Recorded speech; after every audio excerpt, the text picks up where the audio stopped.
Morning students. मी प्राध्यापक अमित धांदे. आज online क्लासमध्ये इयत्ता 11वी अंतर्गत प्रकरण क्रमांक 5 म्हणजेच प्रतिनिधित्वाची संकल्पना हे प्रकरण आपण समजून घेणार आहोत. या प्रकरणाची सुरुवात करायच्या आधी आज 10 मार्च म्हणजे सावित्रीबाई फुले यांचा स्मृतिदिन. सर्वप्रथम सावित्री माता फुले यांना आपण विनम्र अभिवादन करूया. मित्रांनो, विद्येविना मती गेली, मतीविना नीती गेली, नीतीविना गती गेली, गतीविना वित्त गेले, वित्ताविना शूद्र खचले, एवढे अनर्थ एका अविद्येने केले. सावित्रीबाई फुले या कवयित्री होऊन गेल्या, लेखिका होऊन गेल्या, आद्य शिक्षिका होऊन गेल्या. सावित्रीबाई फुले यांनी आपला खरा शत्रू कोणास म्हटले सांगता येईल तुम्हाला? तर त्यांनी आपला खरा शत्रू म्हणजे अज्ञान होय असं म्हटलं. अज्ञान हा आपला खरा शत्रू आहे. मी फळ्यावर सुविचार पाहू शकता मित्रांनो. Education is the third I of human being. शिक्षण हा मानवाचा तिसरा डोळा आहे. आपल्याला 2 डोळे, शिक्षण हा आपला तिसरा डोळा आहे. वाचाल तर वाचाल असं म्हटलेलं आहे. शिक्षण हे वाघिणीचं दूध आहे आणि हे दूध जो प्राशन करतो तो वाघासम गुरगुरतो. मित्रांनो, इयत्ता 11वीचा जो सिलेबस आहे त्या सिलेबसमध्ये 5वं प्रकरण म्हणजे प्रतिनिधित्वाची संकल्पना. या प्रकरणातील काही मुद्दे आपले झालेले आहेत. त्यातील एक पुढील मुद्दा म्हणजे मतदानाचा हक्क. मतदानाचा हक्क ज्याला आपण वोटिंग राईट असं म्हणतो. हा हक्क आपल्याला समजून घ्यायचा आहे. प्रतिनिधित्वाची संकल्पना, प्रतिनिधित्वाच्या संकल्पना या पाठातील हा एक घटक फार महत्त्वपूर्ण घटक आहे. घटकाचं नाव सांगितलं मी तुम्हाला, मतदानाचा हक्क. त्याला आपण काय म्हणतो? वोटिंग राईट म्हणतो. तर लोकशाहीमध्ये मतदानाचा हक्क फार महत्त्वपूर्ण आहे मित्रांनो. मुळात लोकशाही ही या मतदानामुळेच जिवंत आहे असं म्हणता येईल आपल्याला. ज्याप्रमाणे आपल्या शरीरामध्ये रक्त धावतं, हे रक्त धावणं जर थांबलं तर आपण देखील थांबतो. रक्तदान श्रेष्ठ दान, रक्तदान श्रेष्ठ दान.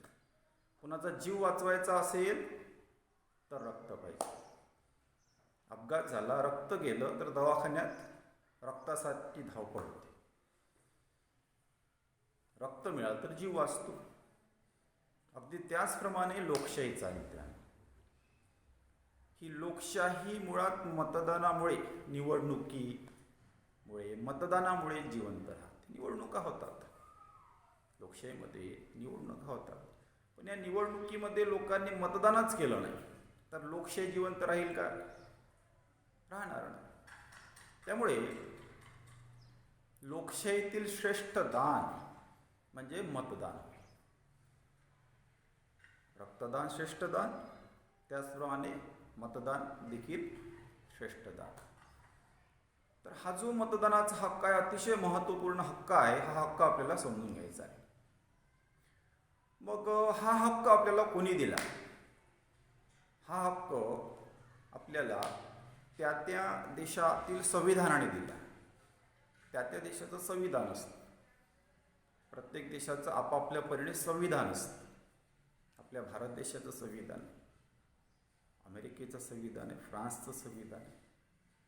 जगात जेवढे देश आहेत सगळ्या देशांचं आपापल्या परीने संविधान असतं.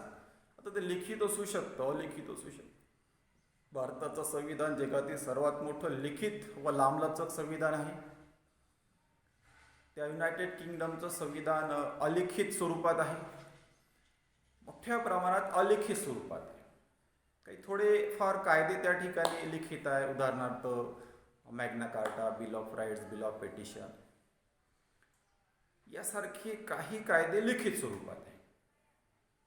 मतदानाचा हक्क त्या त्या संविधानाने त्या त्या राज्यातील नागरिकांना बहाल केलेला असतो. भारताचा जर विचार केला, भारताचा विचार करू आपण.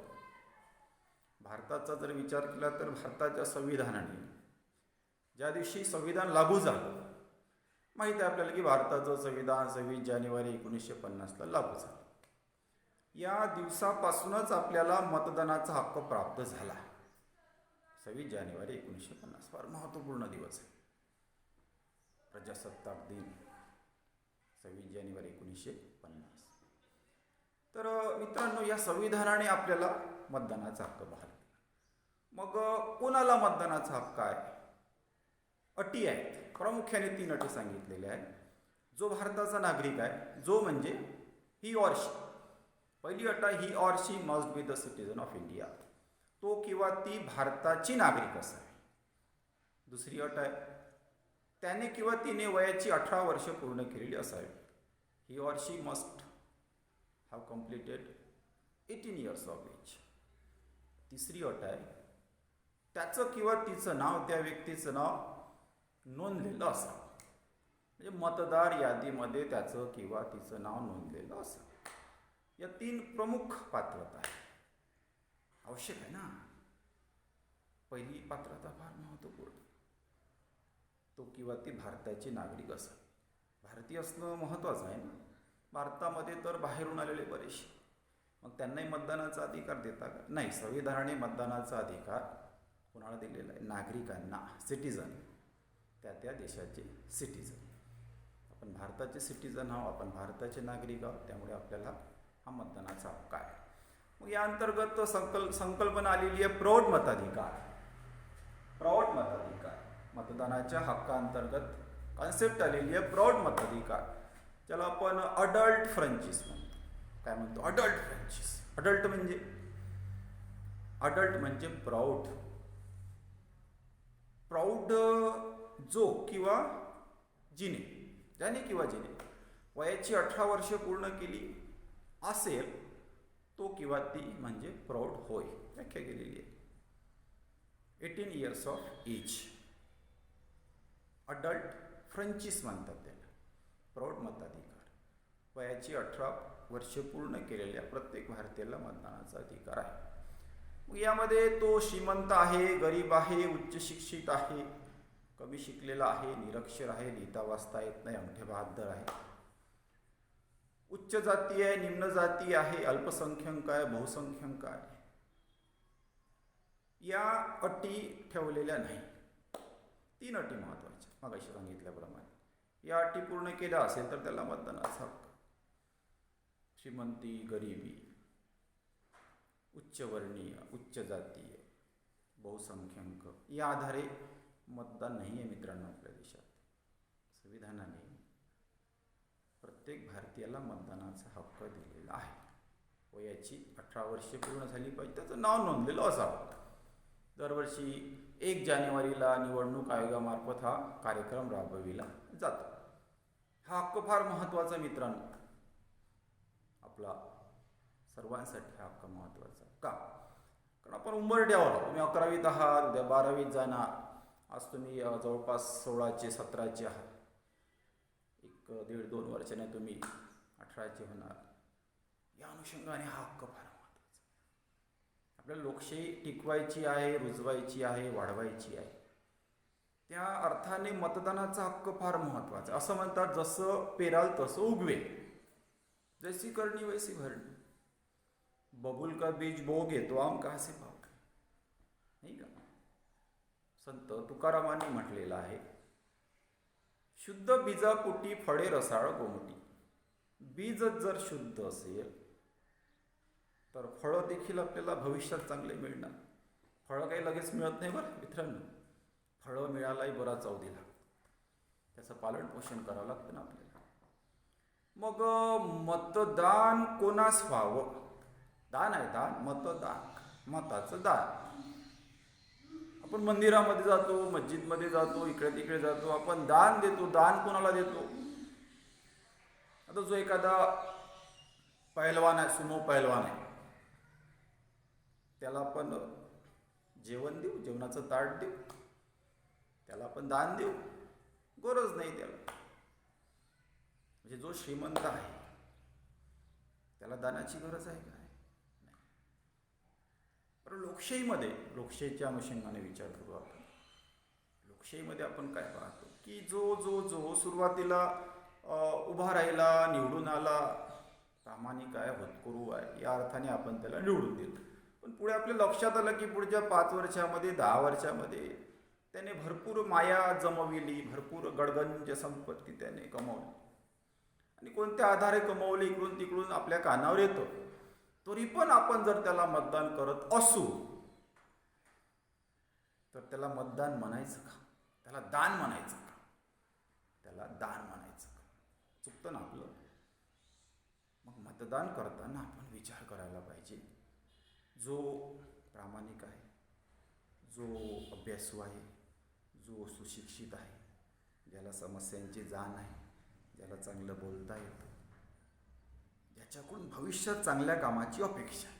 आता हे सांगता येत नाही की आज ज्याला आपण निवडून दिलं भविष्यामध्ये तो आपल्यासाठी काम करेल की नाही करेल, विश्वास करेल की नाही करेल, हे भविष्यात काही सांगता येत नाही. काय होईल, कोणाच्या पोटात काय आहे हे सांगता येत नाही आपल्याला.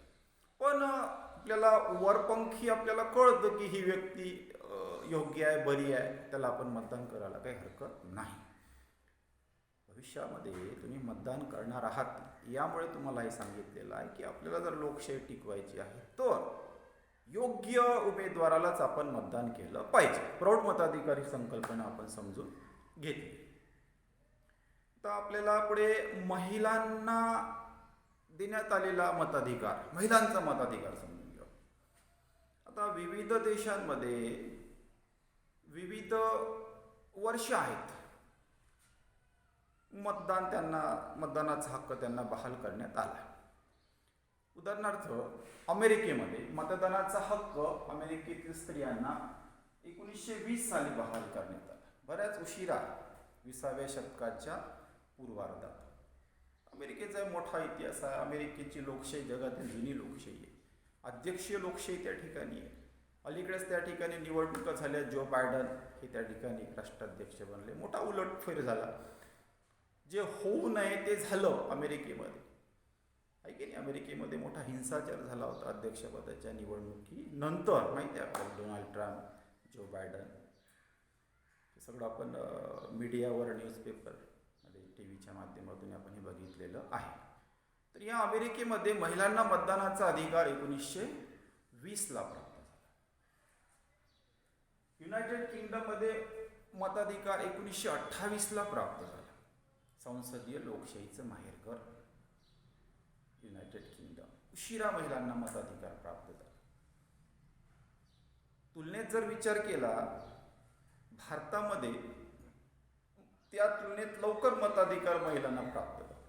संविधान लागू झाल्यापासूनच 26 जानेवारी 1950 पासूनच पुरुषांसोबत स्त्रियांना मताधिकार प्राप्त झाला. बऱ्याचशा देशांमध्ये, युरोपमध्ये महिलांना आणि गरिबांना मताधिकार उशिरा प्राप्त झाला. म्हणजे भारतामध्ये लिंगाच्या आधारे, स्त्री पुरुष या आधारे भेदभाव करण्यात आला नाही. हे योगदान कोणाचं आहे? तर हे महापुरुषांचं, समाजसुधारकांचं योगदान. आज सावित्रीबाई फुले यांची आज पुण्यतिथी आहे, स्मृतिदिन आहे. सावित्रीबाई फुलेंसारख्या समाजसुधारकांचं योगदान, महात्मा ज्योतिबा फुल्यांसारख्या महामानवांचं हे योगदान, डॉक्टर बाबासाहेब आंबेडकरांसारख्या महामानवांचं हे योगदान आहे मित्रांनो. हे आपल्याला विसरून चालणार नाही. ठीक आहे. तर भारतामध्ये महिलांना मताधिकार लगेच 47ला आपल्याला स्वातंत्र्य प्राप्त झालं. 1950ला संविधान लागू झालं. पुढे 1951-52ला लोकसभेच्या सार्वत्रिक निवडणुका झाल्या, कॉमन इलेक्शन्स ऑफ लोकसभा. तर त्या निवडणुकीमध्ये महिलांना मतदानाचा अधिकार प्राप्त झाला. जे अमेरिकेमध्ये उशिरा घडलं, युकेमध्ये उशिरा घडलं, स्वित्झर्लंडमध्ये उशिरा घडलं, ते भारतामध्ये संविधान लागू झाल्यापासूनच घडलेलं आहे. फार महत्त्वपूर्ण आहे. ही देण आहे भारतीय संविधानाची, महामानवांची, महापुरुषांची, समाजसुधारकांची देण आहे मित्रांनो. ठीक आहे. जपानमध्ये 1945ला, फ्रान्समध्ये 1945ला महिलांना मताधिकार प्राप्त झालेला आहे. म्हणजे कम्पॅरेटिव्हली विचार केला आपण तर भारतामध्ये महिलांना मताधिकार लवकर प्राप्त झाला. म्हणजे ती महिला आहे, ती अबला आहे, तिचं कार्यक्षेत्र चूल आणि मूल एवढं आहे, तिने घरीच राहायचं, पालनपोषण करायचं, जेव घालायचं, एवढंच तिचं कार्यक्षेत्र आहे. नाही, आज आपण पाहू शकतो की महिला प्रत्येक क्षेत्रात, असं एकही क्षेत्र नाही ज्या क्षेत्रामध्ये आज स्त्री नाही आहे, महिला नाही. 8 मार्च 2 दिवसाआधीच आपण जागतिक महिला दिन साजरा केलेला आहे. म्हणजे एकीकडे काय म्हणायचं की समानता, राईट टू इक्वॅलिटी, इक्वॅलिटीचा पुरस्कार, भाषणामध्ये इक्वॅलिटी सांगायची आणि प्रत्यक्षात इनइक्वॅलिटीच्या तत्वाचं पालन करायचं, हे चुकीचं आहे. गेल्या 23 वर्षांपासून जवळपास संसदेमध्ये बिल रखडलेलं आहे महिलांना 33% आरक्षणाचं. 33%च आरक्षण अजून लोकसभेमध्ये, विधानसभेमध्ये महिलांना प्राप्त झालं नाही, तर 50% आरक्षण केव्हा प्राप्त होईल? त्या तुलनेत आपला महाराष्ट्र प्रगतीपथावर पुरोगामी एक आपला महाराष्ट्र आहे की ज्या महाराष्ट्रामध्ये जवळपास 2011 पासून स्थानिक स्वराज्य संस्थांमध्ये महिलांना 50% रिझर्वेशन देण्यात आलेलं आहे. आपण पाहतो की ग्रामपंचायतच्या निवडणुका झाल्या, बऱ्याच ग्रामपंचायतांमध्ये, जवळपास सगळ्या ग्रामपंचायतींमध्ये महाराष्ट्रामध्ये 50% महिला आहेत, मान्य करतात. जवळपास 50% महिला प्रतिनिधी आहेत. बऱ्याचशा गावांमध्ये आज सरपंच महिला आहेत, हे देखील आपल्याला माहिती. ठीक आहे, तर आपण समजून घेतलं की महिलांना मताधिकार केव्हा केव्हा प्राप्त झाला. आपण हे प्रौढ मताधिकाराअंतर्गत समजून घेतलेलं आहे. पुढे आपल्याला समजून घ्यायचं आहे प्रतिनिधित्वाची माध्यमे आणि स्तर.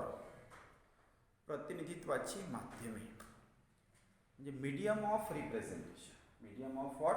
Medium of representation and its levels. प्रतिनिधित्वाची माध्यमे. प्रकरण आहे आपलं प्रतिनिधित्वाची संकल्पना. या अंतर्गत आपल्याला समजून घ्यायचं आहे प्रतिनिधित्वाची माध्यमे. आता याआधी आपण प्रतिनिधी सभा हा मुद्दा या पाठांतर्गत समजून घेतला. प्रतिनिधी सभा आपण थोडा इतिहास या पाठामध्ये समजून घेतलेला आहे. आपण समजून घेतलं की राजेशाही कालखंड, या कालखंडामध्ये राजाला राज्य चालवणं जड गेलं, कठीण चाललं होतं, कारण तिजोऱ्या रिकाम्या होत होत्या. आता काय करायचं, एवढं मोठं राज्य चालवायचं, तर यासाठी त्यांनी काय योजना आखली? कर लादायचा.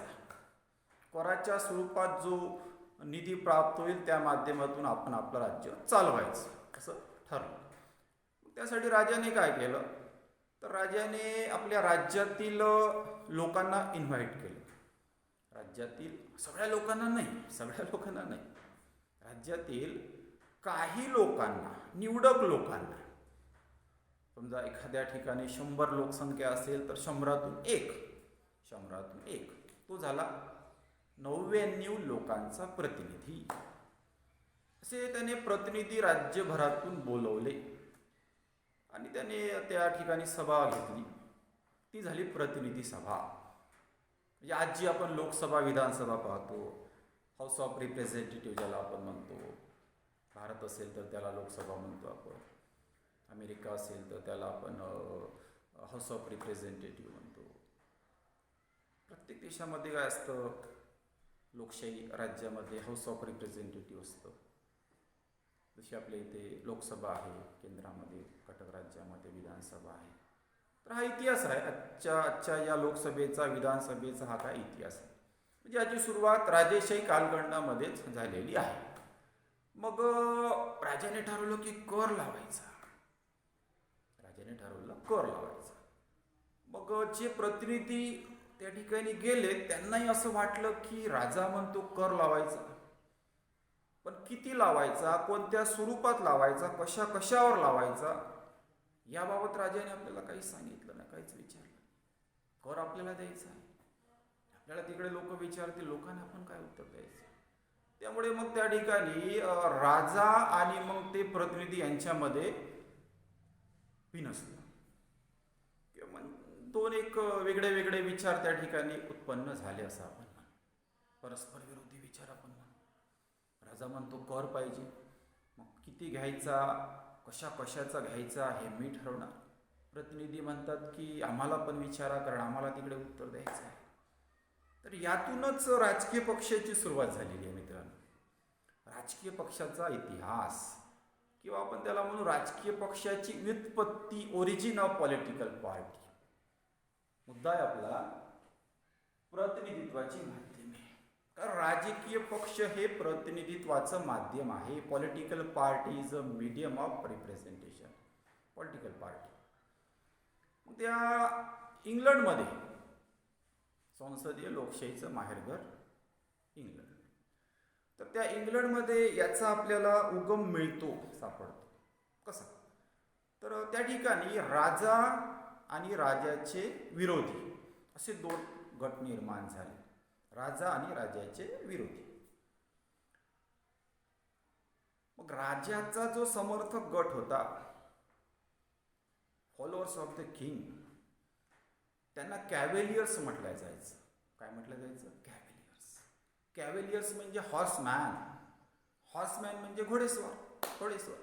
आता घोडे कोणाकडे असणार तुम्ही समजू शकता, की ज्यांच्याकडे पैसा अडका आहे, संपत्ती आहे, जमीन आहे, जमीनदार आहे, मालगुजार आहे, त्यांच्याकडे घोडे असायचे ऑब्विसली. तर राजाचा जो समर्थक होता गट, त्यांना म्हटलं गेलं कॅव्हेलियर्स. आणि विरोधात जो गट गेला राजाचा, त्यांना म्हटलं गेलं राऊंड हेड.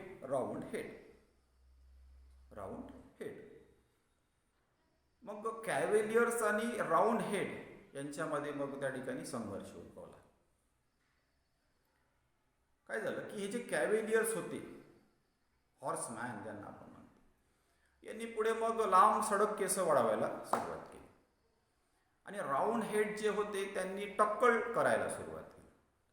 राऊंड हेड टक्कल केल्यावर डोकं आपलं गोल गोल. एरवी आपल्याला विविध प्रकारच्या आता त्या काय आहेत, फॅशन आहेत, हेअरस्टाईल्स आहेत, त्याच्यामुळे ते लक्षात येत नाही राऊंड हेड आहे की असं स्क्वेअर आहे की रेक्टँगल आहे की नाही. तर टक्कल केलं म्हणजे कळतं की अवर हेड इज राऊंड. आपल्या इकडे पहा, आपल्या भारतामध्ये, महाराष्ट्रामध्ये विरोध करण्यासाठी लोक टक्कल करतात.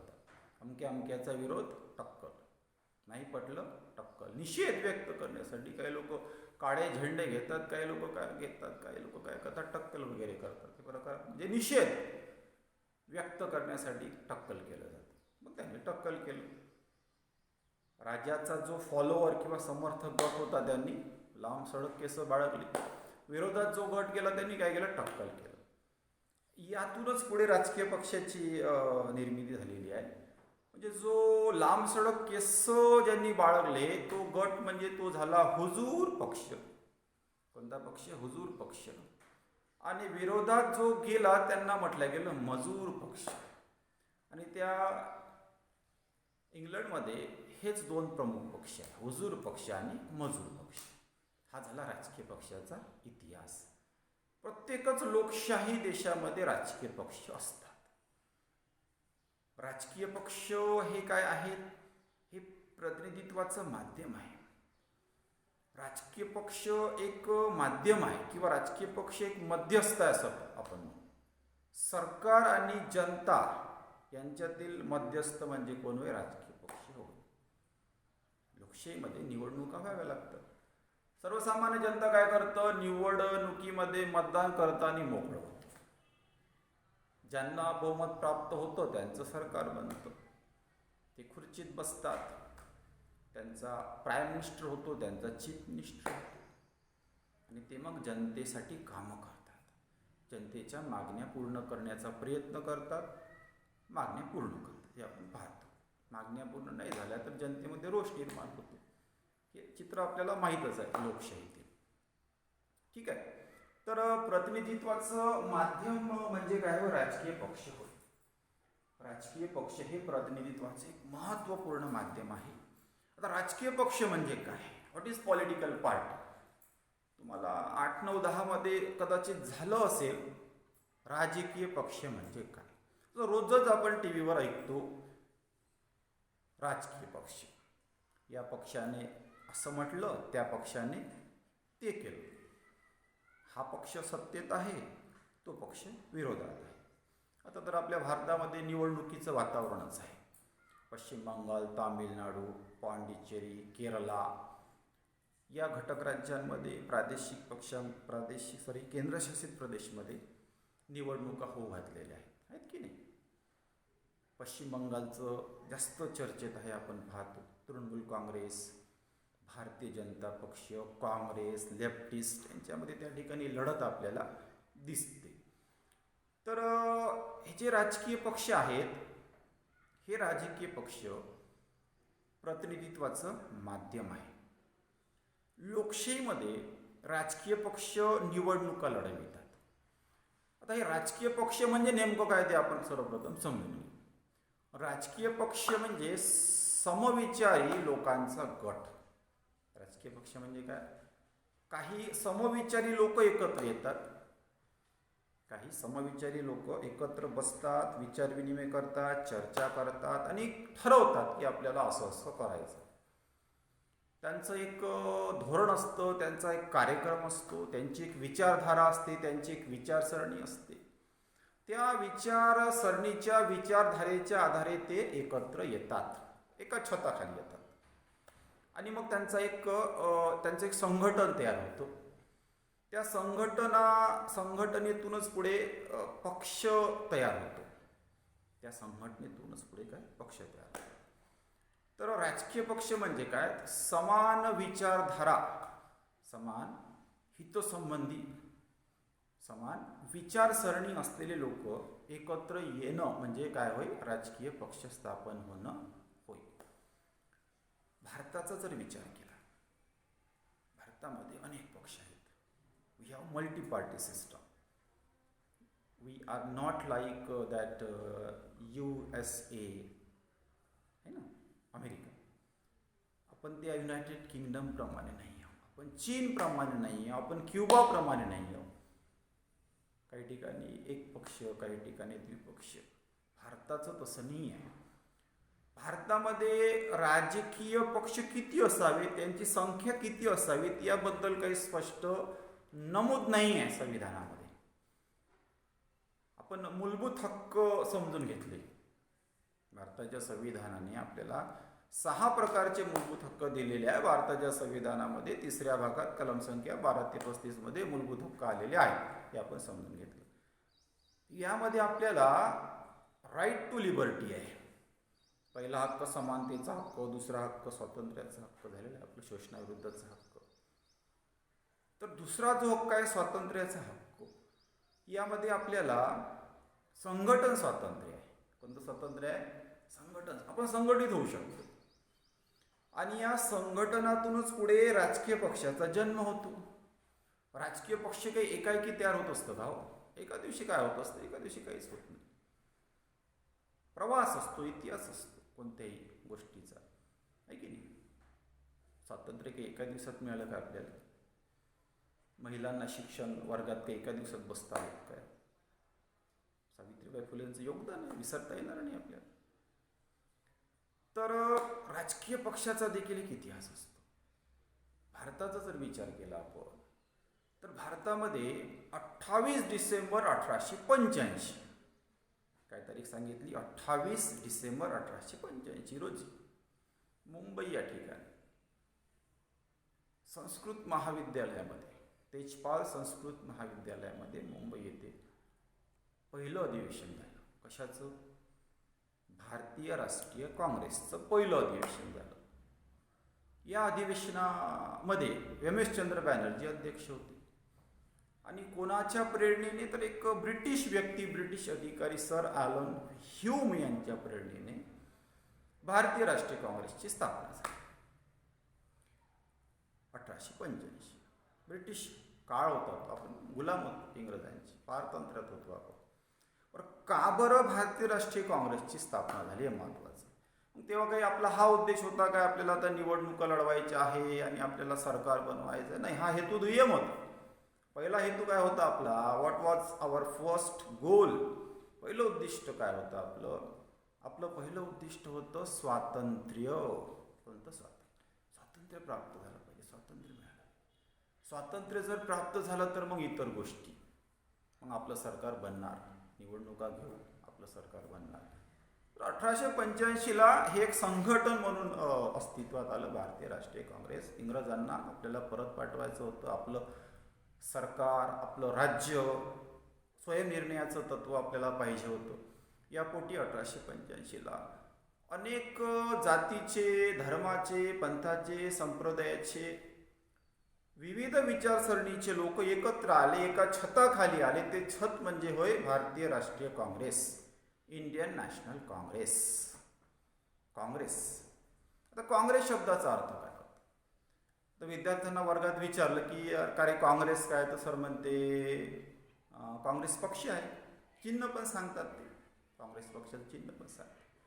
पण काँग्रेस शब्दाचा नेमका अर्थ काय? मित्रांनो, त्या अमेरिकेमध्ये पार्लमेंटला, संसदेला काँग्रेस म्हणतात. काय म्हणतात? अमेरिकेमध्ये पार्लमेंटला, संसदेला काय म्हणतात? काँग्रेस म्हणतात. आता काँग्रेस शब्दाचा अर्थ काय होईल मग? What is the meaning of Congress? What is the meaning of the word Congress? तर काँग्रेस म्हणजे एकत्र येणे, चर्चा करणे, विचारविनिमय करणे, वाटाघाटी करणे, त्यातून काहीतरी साध्य करणे, निर्णय घेणे, काहीतरी डिसिजन घेणे. चर्चा करावी लागेल ना. लोकशाहीमध्ये चर्चाच करावी लागेल. कारण लोकशाहीमध्ये प्रश्न चर्चेतून सुटणार, संघर्षातून प्रश्न सुटणार. युद्धातून प्रश्न सुटतात काय? नाही, युद्धातून प्रश्न सुटत नाही.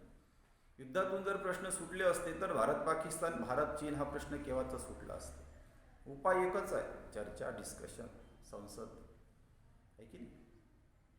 तर हा तुम्हाला अर्थ सांगितला मी काँग्रेस. म्हणजे राज्यशास्त्राच्या विद्यार्थ्यांना माहीत असलं पाहिजे की काँग्रेस शब्दाचा अर्थ काय होता. नाही तर काँग्रेस म्हणजे सर्व, काँग्रेस म्हणजे सोनिया गांधी, राहुल गांधी, प्रियंका गांधी नाही. अरे काँग्रेस अनेक पक्षांमध्ये काँग्रेस नाव येतं ना. राष्ट्रवादी काँग्रेस माननीय शरद पवारांचा पक्ष आहे आपल्या महाराष्ट्रात. तृणमूल काँग्रेस पक्ष आहे ममता बॅनर्जी यांचा, पश्चिम बंगालमधील पक्ष. पण एक्झॅक्ट मिनिंग माहीत असलं पाहिजे आपल्याला. तर काँग्रेसचा अर्थ काय होतो मग? पार्लमेंट, संसद असा त्याचा अर्थ होतो. तर पार्लमेंटचाही अर्थ काय होतो? पार्लेवरून पार्लमेंट शब्द आला, पार्लेवरून पार्लमेंट शब्द आलेला. पार्लेचा अर्थ पुन्हा तोच, एकत्र येणे, चर्चा करणे, वाटाघाटी करणे आणि त्यातून मग योग्य निर्णय घेणे, कायदा करणे. कायदा करण्यासाठी एकत्र बसावं लागतं ना. एकत्र बसल्याशिवाय काय होणार नाही? प्रश्न सुटणार नाही. एकत्र बसल्याशिवाय कायदा होणार नाही, प्रश्न सुटणार नाही. लोकशाहीमध्ये तर एकत्र बसणं, वाटाघाटी करणं, चर्चा करणं महत्त्वपूर्ण असतं. ठीक आहे. तर आपण समजून घेत आहोत राजकीय पक्षाचा अर्थ, मिनिंग ऑफ पॉलिटिकल पार्टी. मी तुम्हाला थोडा इतिहास, प्रवास समजून सांगितलं राजकीय पक्षाचा. भारताचा जर विचार केला तर भारतामध्ये आपल्याला बहुपक्षीय पद्धती आढळते. पहिला पक्ष मी तुम्हाला सांगितला भारतीय राष्ट्रीय काँग्रेस, 1885ला त्याची स्थापना झाली. त्यापुढे मग ब्रिटिश रेझिममध्ये, ब्रिटिश राजवटीमध्ये आणखी काही पक्षांची स्थापना झाली. उदाहरणार्थ मुस्लिम लीगची स्थापना झाली, हिंदू महासभा आहे, भारताचा साम्यवादी पक्ष आहे. असे काही पक्ष ब्रिटिश काळात तयार झाले. संविधान लागू झाल्यानंतर 1951-52ला पहिली जी लोकसभेची निवडणूक झाली तेव्हा लोकसभा आणि विधानसभेच्या निवडणुका सोबतच व्हायच्या. पहिल्या निवडणुकीमध्ये अनेक पक्ष होते ना, त्यामध्ये बहुमत भारतीय राष्ट्रीय काँग्रेस पक्षालाच मिळालं होतं. का मिळालं होतं? कारण त्या पक्षाचं स्वातंत्र्य लढ्यामध्ये योगदान, त्यामुळे मग जनतेने त्यांना भरभरून मते वगैरे दिली होती. आपण पाहतो की पंडित जवाहरलाल नेहरू हे 1947 ते 1964 पर्यंत, 64 पर्यंत भारत देशाचे पहिले पंतप्रधान, जवळपास 17 वर्षाचे पंतप्रधान होते. हा राजकीय पक्षाच्या अनुषंगाने हा इतिहास आपण थोडा भारताच्या बाबतीत समजून घेतलेला आहे. ठीक आहे. तर भारतामध्ये किती पक्ष असावेत याबद्दल काही स्पष्ट नमूद नाही आहे संविधानामध्ये. आपल्याला स्वातंत्र्याच्या हक्काअंतर्गत जो हक्क आहे, संघटन हक्क, त्या हक्कामध्ये म्हटलेलं आहे की तुम्ही संघटन तयार करू शकता. आता संघटनाची काय गरज आहे? संघटन कशासाठी? तर एकीमध्ये बळ असतं. कशात? एकीमध्ये. एकट्याने जे साध्य होत नाही ते अनेकांच्या माध्यमातून साध्य. स्वातंत्र्य काही एकट्याने मिळालं काय? नाही. स्वातंत्र्य मिळविण्यासाठी अनेकांनी आपल्या प्राणांची आहुती दिलेली आहे. अनेकांना तुरुंगवास भोगावा लागला, अनेकांनी लाठ्यांचा मार सहन केलेला आहे. तर एकीमध्ये बळ असतं. राजकीय पक्ष म्हणजे काय, एकीच आहे ना. त्यामध्ये अनेक लोक असतात, लाखो लोक असतात, हजारो लाखो लोक राजकीय पक्षामध्ये काम करतात. कार्यकर्त्यांचा पक्ष बनत असतो, नेत्यांचा पक्ष बनत असतो. त्यांच्यामध्ये एकी असली पाहिजे, समान विचारधारा असली पाहिजे, एक वाक्यता असली पाहिजे, गुप्तता असली पाहिजे, गोपनीयता असली पाहिजे, आहे की नाही. तर काय समजून घेतो आपण राजकीय पक्षाच्या बाबतीत, भारताच्या बाबतीत संविधानामध्ये काही म्हटलंच नाही आहे की एक पक्ष, द्विपक्ष, 10 पक्ष. तर संघटन स्वातंत्र्य आहे. आणि संघटन स्वातंत्र्य अंतर्गत मग राजकीय पक्षांची संख्या वाढत गेली.